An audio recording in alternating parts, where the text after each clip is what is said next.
الحمدللہ رب العالمین والعاقبۃ للمتقین والصلاة والسلام علی رسولہ محمد وآلہ وصحبہ اجمعین،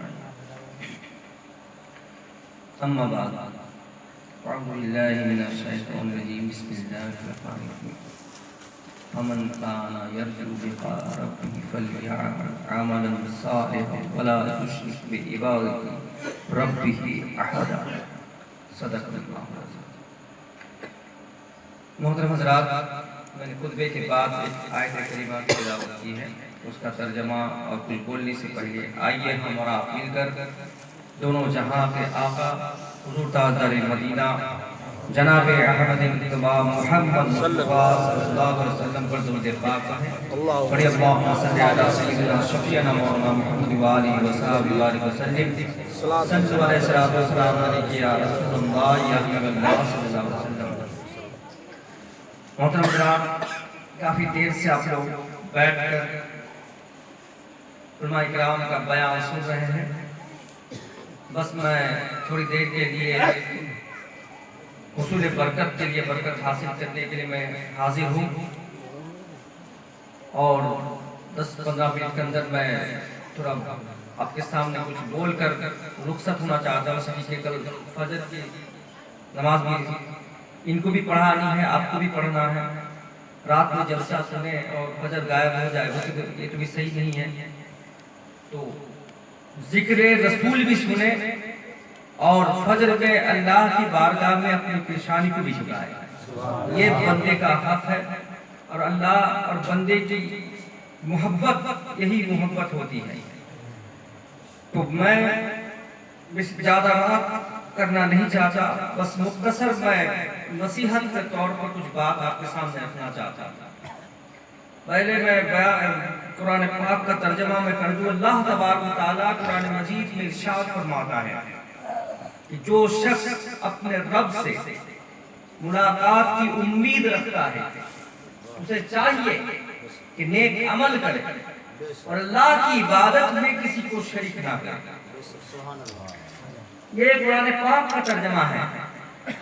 اللہ کے پیارے رسول صلی اللہ علیہ وسلم ارشاد فرماتے ہیں کہ اعمال کا دار و مدار نیتوں پر ہے، اور ہر شخص کے لیے وہی کچھ ہے جس کی وہ نیت کرے گا۔ محترم حضرات، آپ کو ہمیں ہر حال میں نیت کو درست رکھنا چاہیے۔ نیت میں اگر آپ خرابی کر لیتے ہیں تو سب کچھ تباہ و برباد ہو جائے گا۔ انسان نماز پڑھے تو یہ نیت رکھے کہ اللہ ہم سے راضی ہو، اللہ ہم سے خوش ہو۔ اگر آپ یہ نیت کر دیں میں نماز پڑھوں گا، لوگوں کے بیچ میں میری تعریف ہوگی، میری عزت بڑھے گی، تو اس سے آپ کی نماز کبھی اللہ کی بارگاہ میں قبول نہیں ہوگی، بلکہ اللہ ناراض ہوگا، اس لیے کہ آپ لوگوں کو دکھانے کے لیے نماز پڑھتے ہیں، لوگوں کے بیچ میں عزت پانے کے لیے نماز پڑھتے ہیں، تو اس سے آپ کا جو آپ تو عبادت تو کریں گے تو عبادت بارگاہ خدا میں قبول نہیں ہوگی۔ تو انسان کو ہر حال میں چاہیے کہ جب بھی کوئی کام کرے، کوئی اچھا کام کرے، نیت یہی ہو کہ اللہ ہم سے راضی ہو، اللہ ہم سے خوش ہو۔ جب وہ کام آپ کریں گے تو آپ کی نیت اچھی ہوگی تو اللہ کی بارگاہ میں وہ کام پہنچ جائے گا، اللہ بھی آپ سے راضی ہوگا، اللہ کے رسول بھی آپ سے راضی ہوگا۔ محترم حضرات، اس کی مثال دیکھ لیں۔ جب نیت کے اوپر سب کچھ ہے، انسان ابھی یہی کچھ کر رہا ہے کہ دولت تو مل جاتی ہے، بس دولت کے نشے میں لوگوں کے بیچ عزت رکھنے کے لیے یہ سوچ کر وہ حج میں جاتا ہے، زیادہ تر اللہ ماشاءاللہ سب کی بات نہیں کر رہے کہ میں حج کر کے آؤں تو لوگ میری تعریف کریں گے، مجھے حاجی صاحب کہیں گے، میری عزت بڑھے گی، میرے تعظیم کریں گے۔ لیکن اس حج سے آپ کو کوئی فائدہ نہیں ہوگا، اللہ سے خوش نہیں ہوگا، اور جس عبادت سے اللہ خوش نہیں، وہ عبادت آپ کے لیے بیکار ہو جائے گی۔ محترم حضرات، ایک شخص کا واقعہ ہے، ایک شخص ساتھ میں یہ، اور اس زمانے کی بات ہے جس زمانے میں لوگ جب سفر کرتے تھے تو گھوڑے کے ذریعے سفر کرتے تھے۔ آج کا زمانہ نہیں جس سے ہم لوگ بائک ہو، چاہے کار ہو، چاہے ہوائی جہاز ہو، اس سے سفر کرتے ہیں۔ اس زمانے کی بات ہے جس زمانے میں لوگ گھوڑے کے ذریعے سفر کرتے، اونٹ کے ذریعے سفر کرتے، ہاتھی کے ذریعے سفر کرتے، اور ساتھ میں سامان رکھنے کے لیے گدھے بھی رہتے، کھچر بھی رہتے، تو یہ سب سامان ڈھونے کے لیے رہتے، لیکن سفر ہاتھی گھوڑے سے کرتے۔ تو ایک شخص ایک نوجوان جہاد کے لیے نکلتا ہے۔ جہاد بہت بڑی عبادت بھی ہے، اللہ کو پسند بھی ہے، یہ بہت بڑا نیک کام بھی ہے۔ تو نکلتا ہے جہاد کے لیے، نکلنے کے ساتھ ساتھ یہ دل میں یہ سوچ کر اپنے ساتھ تازے گھاس رکھ لیتا ہے۔ گھاس اس نیت سے رکھتا ہے اسے راستے میں بیچ کر اس سے نفع حاصل کرے گا، اس سے منافع حاصل کرے گا، یہ سوچ کر وہ گھاس بھرنے لگتا ہے۔ اس وقت صبح ہوتی ہے، سفر کے لیے سب روانہ ہوتے ہیں، جہاد کے لیے روانہ ہوتے ہیں۔ شام کے وقت آ جاتا ہے، لوگوں میں بات ہوتی ہے کہ کسی جگہ ٹھہر کر آرام کر لیا جائے، رات بھر آرام کر کے صبح کو پھر سے روانہ ہوا جائے، پھر صبح ہوتے ہی سفر کیا جائے۔ رات جب ہوتی ہے لوگ آرام کرتے ہیں، یہ نوجوان بھی سوتا ہے۔ سونے کے ساتھ ساتھ کیا دیکھتا ہے، خواب میں کچھ فرشتے لسٹ لے کر، کاغذ لے کر، قلم لے کر آتے ہیں۔ خواب میں دیکھتا ہے فرشتے فلاں شخص فلاں آدمی کو نیکوکار لکھتا ہے، فلاں آدمی کو نمازی لکھتا ہے، فلاں آدمی کو خطاکار لکھتا ہے، فلاں آدمی کو جہادی لکھتا ہے، فلاں آدمی کو مجاہد لکھتا ہے، فلاں انسان کو ہر انسان کو اپنے اعمال کے اعتبار سے اس کا نام لکھتا ہے۔ لیکن جب اس شخص کی باری آتی ہے، تو اس نوجوان کی باری آتی ہے، تو فرشتے آپس میں گفتگو کرتے ہیں، آپس میں بات کرتے ہیں اس کو کیا لکھا جائے۔ یہ فرشتے کہتے ہیں اس کو تاجر لکھو، یعنی بزنس مین لکھو، تجارت کرنے والا لکھو۔ وہ انسان، وہ نوجوان پریشان ہو جاتا ہے، فرشتوں کی بارگاہ میں آتا ہے اور کہتے ہیں اے اللہ کے فرشتے، میں تو جہاد کے لیے نکلا ہوں، میں تو اللہ کی راہ میں لڑنے کے لیے نکلا ہوں، جہاد کے لیے نکلا ہوں، یہ تو بہت بڑی عبادت ہے، تو آپ مجھے مجاہد کیوں نہیں لکھتے ہیں، آپ مجھے جہاد کرنے والوں میں شمار نہیں کیوں کرتے۔ وہ فرشتے کہتے ہیں نکلا تو کہا جہاد کے لیے، جب تو نکلا تو اس نیت سے نکلا، اس نیت لے کر نکلا، ساتھ میں تو تازے گھاس اس نیت سے تو نے رکھ لیا کہ تجھے اسے بیچ کر تو نفع حاصل کر لے۔ تیری نیت خراب ہو گئی، تیری نیت بدل گئی، اسی میں تیرا کام بھی بگڑ گیا، اب تو تیرا مجاہد نہیں رہا، اب تو تاجر ہو گیا۔ وہ شرمندہ ہوا، پریشان ہوا، صبح ہوتے ہی اللہ کی بارگاہ میں توبہ کرتا ہے، اے اللہ میں توبہ کرتا ہوں۔ توبہ کرنے کے بعد پھر جب رات ہوتی ہے، پھر جب خواب میں فرشتے آتے ہیں، پھر فرشتے کہتے ہیں کہ اب اسے تیرا تاجر نہیں، اب اسے مجاہد لکھو۔ تو فرشتوں نے جب اس مجاہد لکھ لیا، خوشی کے مارے وہ جھوم اٹھتا ہے۔ کہنا یہی ہے جب تک نیت آپ کی اچھی ہوگی، اللہ کی بارگاہ میں وہ عبادت قبول ہوگی۔ جب نیت میں خرابی آ جائے، نیت آپ کی عبادت اللہ کی بارگاہ میں قبول نہیں ہوگی، وہ عبادت آپ کے منہ پر مار دی جائے گی۔ نعرہ تکبیر، نعرہ رسالت، سیف الحسن بخاری، نعرہ تکبیر، نعرہ رسالت۔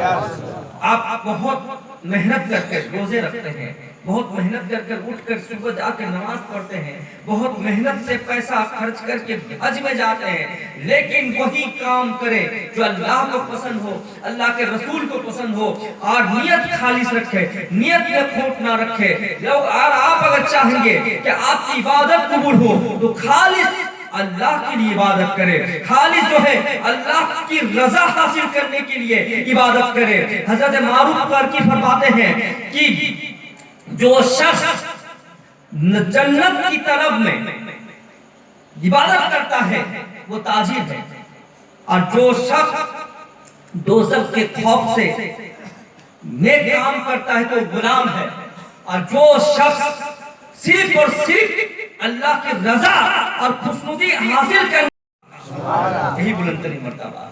تو ہر چیز کی نیت ہوتی ہے، اور نیت کو درست رکھیں گے تو وہ اللہ کو پسند ہے، اللہ کے رسول کو پسند ہے۔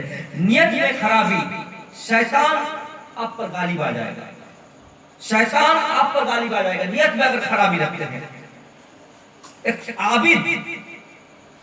ایک عابد کو پتا چلا، عابد مطلب جانتے ہیں عبادت گزار انسان، جو نمازی ہے، روزے رکھتے ہیں، عابد کہتے ہیں عبادت گزار انسان کو۔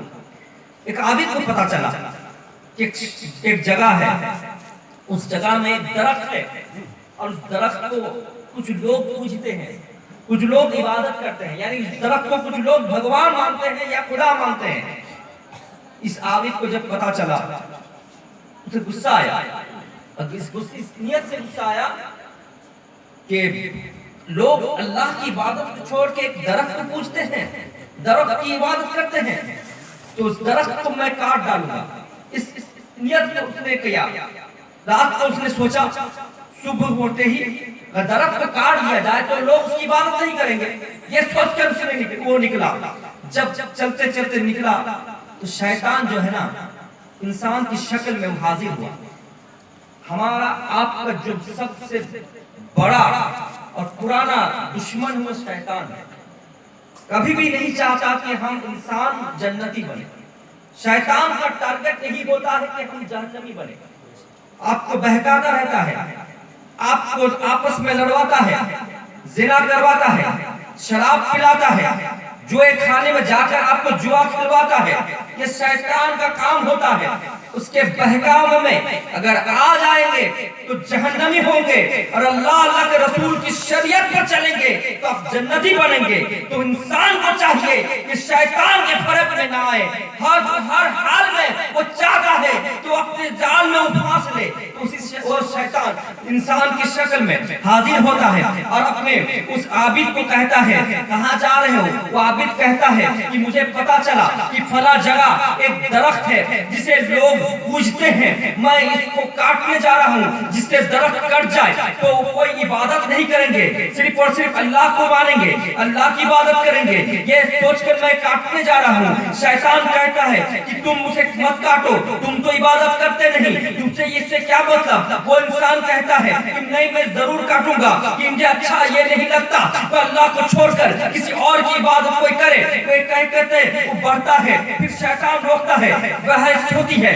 جھگڑا ہوتا ہے، یہاں تک کہ اس شیطان میں اور انسان میں جھگڑا سے لے کر مار پیٹ بھی شروع ہو جاتی ہے۔ جھگڑا مار پیٹ سے لے کر وہ انسان جو ہے شیطان کو زمین پر پٹک دیتا ہے، سینے پر بیٹھ جاتا ہے اور کہتا ہے میرے راستہ نہ روکو، یہ کہہ کر یعنی شیطان کو ہرا کر وہ آگے بڑھتا ہے۔ شیطان اپنی مکاری کا جال پھینکتا ہے، اور جانے کے تھوڑی دیر جانے کے بعد پھر اس کے سامنے آتا ہے اور کہتا ہے کہ میرے ایک بات سن لو، اگر تم اپنے اللہ کی عبادت کرو، تم خدا کی عبادت کرو، تم اس درخت کی عبادت نہیں کرتے، میں تم کو روزانہ 2 سونے کی اشرفیہ میں تم کو دوں گا، تم سے کوئی مطلب نہیں۔ لوگ کرتے ہیں وہ گنہگار ہوں گے، وہ جہنمی ہوں گے، تم تو نہیں کرتے، جاؤ تم اپنے گھر جاؤ، اپنے بیوی بچوں کے ساتھ رہو، جا کر وہاں اپنا وقت گزارو، میں تم کو روزانہ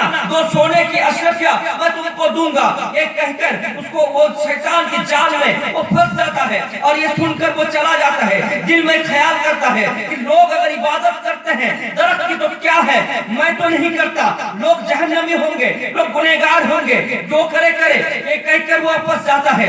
جب ایک دن جب رات ہوتی ہے، صبح ہوتے ہی اس کے سرانے پر 2 سونے کی اشرفیہ رہتی ہے۔